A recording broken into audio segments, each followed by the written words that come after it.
Hello there. I've got an interesting thing that was just recently discovered. It's got me excited, and I just want to put it out there for other people to test it out and let me know what you discover with it. People have been making Orgonite for many years, and one of the things that they do not realize is there are wrong ways to make Orgonite, and there's two factors that are coming to play with the Orgonite devices. Mainly, the main one is that EMF loves Orgonite. If you have a flat coil, whether it be coiled in the middle or coiled at the ends like this, EMF will get caught up in there, and anions from EMF will go one way, cations from the other. The anions are fine; people tend to need those, but the cations, then you got to worry about how to dispose of those. But the other drawback of using anions from EMF is that they're pulsing at the frequency of EMF. And just think for a moment about EMF. I mean, this is from the radio, so this is pulsing in the air. So imagine wherever you're at in your house, you've got every radio station that can be broadcast is playing all at once, and the EMF is from the cell tower. So imagine every phone conversation is also playing in your house, and you've also got other things that are putting out EMF signals. Imagine all those things are playing in your house at the same time. That noise, that obnoxious noise. Well, EMF and that obnoxious noise is occurring in your body because your body, being a water source, is a crystal. Well, also in a crystal itself, EMF will resonate. I mean, this is why crystal radios were made, because they would pick up the AM signals that were in the air. But the crystals will resonate to the frequency of the EMF, which is discordant. It's irritating. Well, a lot of people are putting crystals, and this is just a quartz crystal here. A lot of people are putting crystals in their Orgonite, and they're surrounding it with shredded aluminum or steel wool or other things, and the steel wool or the aluminum shards act like a receiver and just beefs up the EMF output on these things, which makes the thing even worse. And if you make a cone or a pyramid out of resin, the actual resin itself will act as a crystal and will start to resonate with the EMF, sending the anions out the top, the cations out the bottom.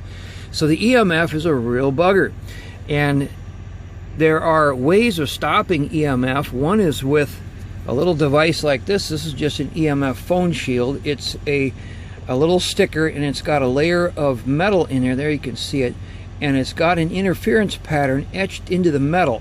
So it causes the EMF to be disturbed, disoriented as far as it's pulsing, so it cannot get into your device. So you can actually, if you've got a device that has unprotected crystals like this or flat coils like this, just put one of these. Well, they're kind of expensive. They're about $17 each for these. You can put one of these on the device, and that will stop that. But it doesn't. And well, before I get to that, I've also been testing out Ormus. This Ormus here has got about a 3-foot, 4-foot range, where a bottle of Ormus will radiate out and disrupt the EMF from interfacing with the Orgonite device. I also have been working with structured water using magnets, and I've got a video out on how to do that. The water here has about a 4-foot range of disrupting the EMF interface. But with these devices, and we also found that by wrapping this is about a 1 foot of wire, by wrapping this in about a foot of wire, that's enough to disrupt the EMF interface. But then there's a problem, though. If you put this into a resin cone or a resin pyramid, then the cone and the pyramid itself are unprotected, and they will start to resonate with the EMF. And there's another problem too, and that is with the organic tracking fields, the OTTRS fields, because whenever there is something with a certain level of carbon to it, even water will work. If there's a certain amount of taper to it, the organic tracking fields will be triggered, and anions will come out the top guided to a target, and a collector field will go out from the base and we'll start drawing anions in. Well, the problem with this is a lot of people are making, let me take this off, a lot of people are making cones and pyramids or and putting them by their bed. Well, their bed is at the same level as this, so all night long anions are being drawn into the device and sent out of the room. Now, an ion meter will detect the anions that are coming out of here, but they will not detect the anions that are being drawn out of a person, because you can put this by your bedstand and by morning actually have less anions in your room than when you started, because they've been drawn out of the room all night and then sent somewhere else. Another problem with the OTTRS field is their targeting field. They will take whatever this is made of and they will target something with it. They'll always target something, and if they're targeting you, resins, atoms from the resin atoms will end up in you. They will target you with them. You probably have seen, and if you know the link, let me know what it is and I'll post it. There's some people who are making these out of resin, and they're putting LED lights around it so that they're illuminated, and at night then they use a time-lapse photography, and you can actually see the photons from the LED going through here and up into the distributor field and off to who knows where, but the actual photons are being carried off by the distributor field. But again, the problem with the OTTRS fields is that they will draw in anions at this level, the level of the base, and they will distribute them. And if they're distributing them to you, they will also distribute the resins into you, which is toxic, and you don't want that. Well, here we run into a problem, because this will shut down EMF, but it will not shut down the OTTRS fields. Wrapping this will shut down EMF, but it will not shut down the OTTRS fields. This will shut down, the structured water will shut down the EMF, but it will not shut down the OTTRS fields. This will shut down the EMF, but it will not shut down the OTTRS fields.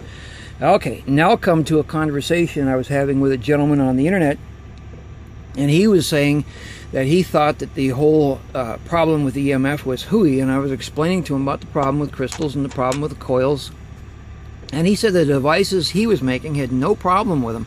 So I asked him to send me a link so I could see what he had done, and his devices were not that good looking, but I realized he had stumbled onto something that was really worth investigating. What he had done when he was making these was he would take a funnel like this, he put a marble in the end, and then he would twist up a wire and put it on the inside. Of course, he'd spray it with oil first, and he would twist up a wire and put in there, I think he was using like a coat hangers, and then he would pour the resin into it and then place a crystal into it.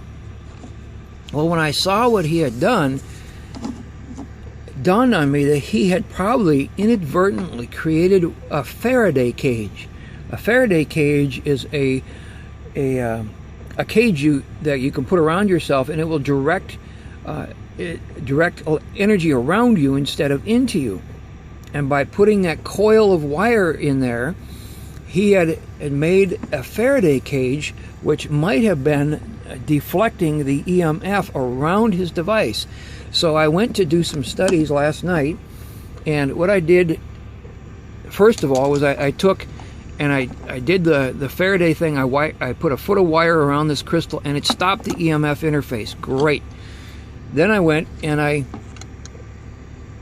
put a coil of wire, and it doesn't have to be this big, but because I'm not pouring the resins, I want to see what the effect of the wire is around a cone. And the thing that was exciting about this was what he had done by putting that wire in there and then pouring it into it. The wire itself not only created a Faraday cage which disrupted the EMF interface, but also when it comes to anything with a taper on it that might activate the OTTRS fields, the organic tracking fields, it stopped the activation. So where all these things can stop the EMF interface, this not only stopped the EMF interface, but also stopped the OTTRS fields from activating, so a person doesn't have to worry about being injected by the resins that they're making. So this renders the thing totally safe.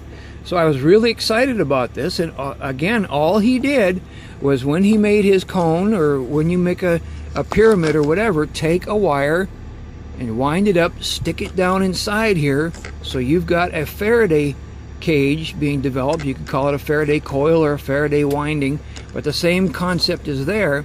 And then pour your cement or pour your resin or pour whatever you're doing in there. And crystals then do not need the secondary protection on it. They don't need this wire here, because the cage itself will protect them. So we'll take that off, and once you pour that in there, you can actually place a crystal in there, and the Faraday cage will protect it from the EMF interface, and it will stop the OTTRS fields. So that was really exciting news, and I want to put it out there for people to try, especially with this, because the gentleman I spoke to, he said that the original reason that he had put the coil inside of the cone in the first place was he thought it might amplify the effect of the crystal. And this is still a matter to be researched yet.